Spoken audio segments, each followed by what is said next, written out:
मेरे बच्चे, तुम्हारे पास वक्त है तो महादेव जी आपसे कुछ कहना चाहते हैं। मेरे बच्चे, भाग्य और झूठ के साथ जितना ज़्यादा उम्मीद करोगे वह उतना ही ज़्यादा निराश करेगा तथा लक्ष्य, कर्म और सच पर जितना जोर दोगे वह उम्मीद से सदैव ही ज़्यादा देगा। जब तुम असफल हो रहे हो इसका मतलब है कि तुम्हें इससे भी बेहतर मिलेगा। मेरे बच्चे, कोई भी कुछ भी बोल दे, कितना भी बुरा कहे, कितना भी क्रोध करे, लेकिन तुम शांत रहो। जैसे गंदा पानी अपने आप बैठ जाता है वैसे ही शांत मन में सच्चाई स्पष्ट दिखाई देती है, दिखती है। विवाद में नहीं, धैर्य शक्ति है। प्रतिक्रिया देने की जल्दी मत करो। हर बात का उत्तर शब्दों में नहीं दिए जाते, कुछ उत्तर चुप रहकर भी दिए जाते हैं। मेरे बच्चे, बात समझो। मेरे बच्चे, याद रखो, जो खुद शांत है उन्हें दुनिया का कोई भी हलचल हिला नहीं सकती है। पहाड़ों को देखो, कितनी हवाएं, कितनी बारिश, कितनों ने जोर लगाया उन्हें उनके स्थान से हटाने की। इन्हें कौन हिला पाया सिवाय ईश्वर के। मेरे बच्चे, जो कठिन समय में नहीं टूटता वही समय को मोड़ने की ताकत रखता है। कठिन समय तुम्हें कमजोर नहीं बल्कि ताकतवर बनाता है।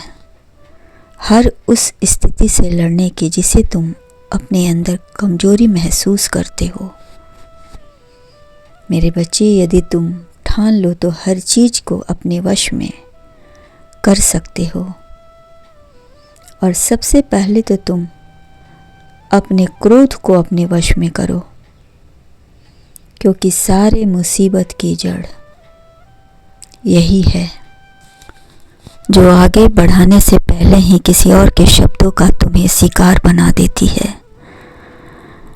खुद पर यकीन रखो। मेरे बच्चे, हर व्यक्ति का व्यक्तित्व उसके विचार पर निर्भर करता है। अच्छे विचार आपको हमेशा उन्नति और विकास तथा सही रास्ते पर आगे बढ़ने की हिम्मत देता है। मेरे बच्चे, सफलता की चाबी है धैर्य, मेहनत और विकास। मेरे बच्चे, अच्छा स्वभाव जीवन का सबसे बड़ा उपहार है।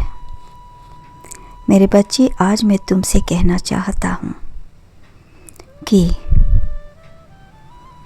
तुमसे कुछ गलतियां हो सकती है, इसलिए मैं तुमसे कुछ बात करना चाहता हूँ। मैं देख रहा हूँ कि इन दिनों तुम्हारा स्वभाव कुछ विचित्र हो रहा है, जो मुझे तो क्या किसी को भी अच्छा नहीं लग रहा है।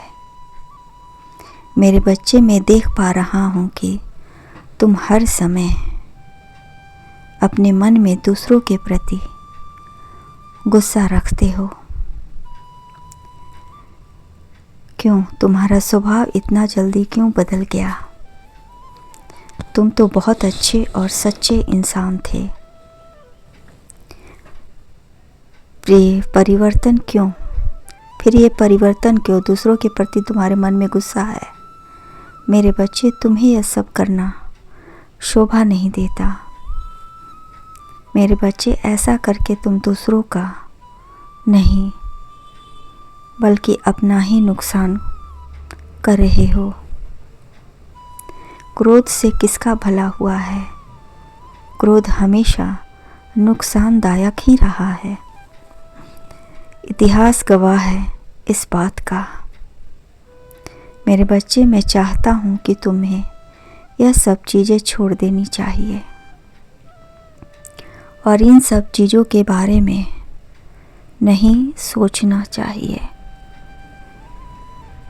बल्कि अपने आने वाले कल को कैसे बेहतर बनाना है इस बारे में सोचना चाहिए। मैं जानता हूँ कि गलतियाँ इंसान से हो जाती है, किंतु अपने ऊपर कंट्रोल रखना चाहिए। कभी तुम दूसरों से नफ़रत मत करो, बल्कि तुम उससे बर्दाश्त नहीं हो रहा है तो चुपचाप वहाँ से हट जाओ और शांति से सोचो कि आखिर ऐसा क्यों हो रहा है। क्यों तुम्हें लोगों पर गुस्सा आ रहा है? क्यों तुमसे कोई भूल तो नहीं हुई है? तनिक विचार करके सोचो। मेरे बच्चे, आपको भविष्य में क्या करना है यह सोचना है।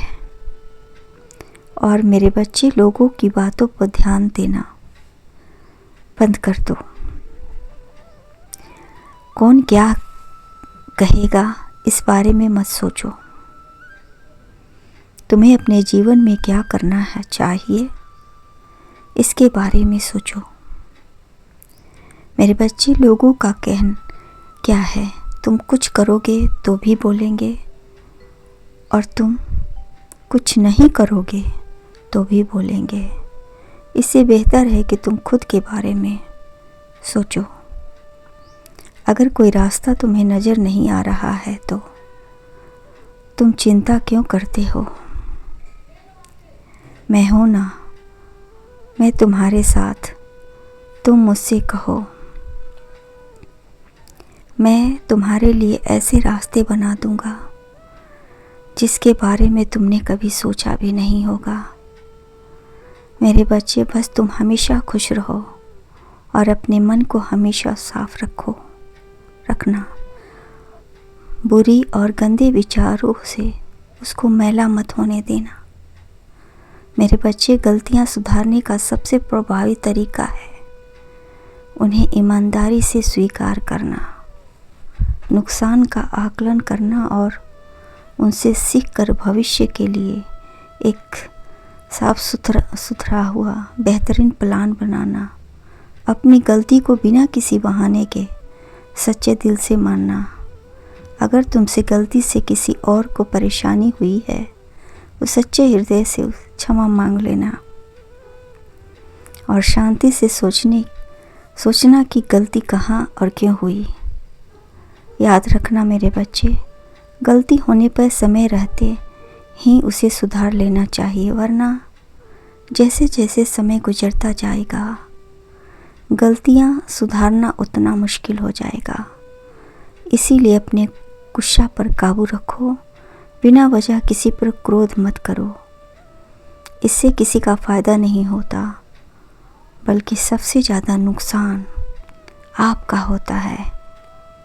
हर इंसान के अंदर अपनी गलती को स्वीकार करने और उन्हें सुधारने की पर्याप्त विनम्रता होती है। यह बात अच्छी तरह से जान लें मेरे बच्चे। मेरा आशीर्वाद हमेशा तुम्हारे साथ है। तुम मेरे भक्त हो, तुम्हें सही दिशा पर ले जाना मेरा काम है। हमेशा खुश रहो मेरे बच्चे। मेरे अगले संदेश की प्रतीक्षा करना। कल्याण हो।